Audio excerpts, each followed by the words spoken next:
Bonjour à tous, nous allons voir aujourd'hui comment utiliser et paramétrer une signature automatique dans Gmail.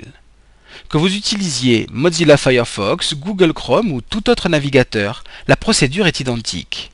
Nous allons commencer par ouvrir le mail que nous a envoyé Mathieu, mail qui contient à la fois les modèles de signature ainsi que le lien pour accéder à cette petite vidéo. Si vous n'avez pas reçu le mail de Mathieu qui contient les modèles de signature, n'hésitez pas à lui redemander, il se fera un plaisir de vous le renvoyer. À l'intérieur de ce mail, il y a donc deux signatures types. Une signature pour Vélizy ou Le Terrain, avec l'adresse de Vélizy, une signature pour Aix, avec l'adresse de Aix. Ce sont ces modèles que nous allons utiliser pour créer notre propre signature. Nous allons choisir la signature qui nous convient le mieux. Par exemple, nous allons créer une signature pour Vélizy. Je vais donc sélectionner cette zone-là. Pour cela, je vais faire un clic gauche devant le prénom et sans relâcher mon clic gauche, je vais sélectionner la totalité de ma zone jusqu'en bas de sigeurope.fr. Je lâche mon clic gauche, clic droit à l'intérieur de ma sélection, copier. Je vais cliquer ici dans Paramètres, la roue crantée.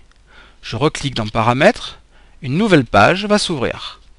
Je vais descendre avec l'ascenseur jusqu'à Signature. Par défaut, aucune signature est cochée. Je vais cocher en dessous, faire un clic gauche dans le rectangle blanc, clic droit, coller. Vous voyez qu'ici, notre signature est collée. Je vais donc modifier maintenant les éléments en fonction de mes propres données. Je vais donc commencer par modifier mon nom et mon prénom. Zone par zone. Par exemple, je vais créer une signature pour Gérard Bouchard. Le prénom en minuscule et le nom en majuscule. La fonction, c'est pareil. Je sélectionne avec mon clic gauche et je vais lui dire qu'il est testeur. La même chose pour le mail. Je vais cliquer ici, ne pas lâcher. Là, je lâche et je vais mettre à la place Gérard.Bouchard. Je vais descendre. Je vais modifier mon téléphone.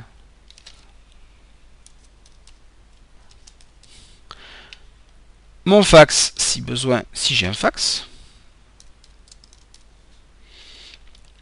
Et mon téléphone portable.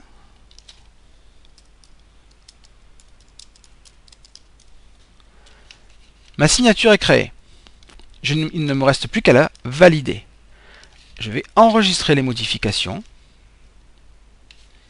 Et maintenant, lorsque je vais faire un nouveau message, ma signature va venir se mettre automatiquement dans mon message. Pour finir, nous allons activer une option qui va nous permettre de placer la signature au bon endroit dans chaque email et de supprimer les tirets qui apparaissent avant la signature. On va cliquer sur Paramètres, Paramètres encore, Labo, et on va aller descendre et chercher Options supplémentaires pour la signature.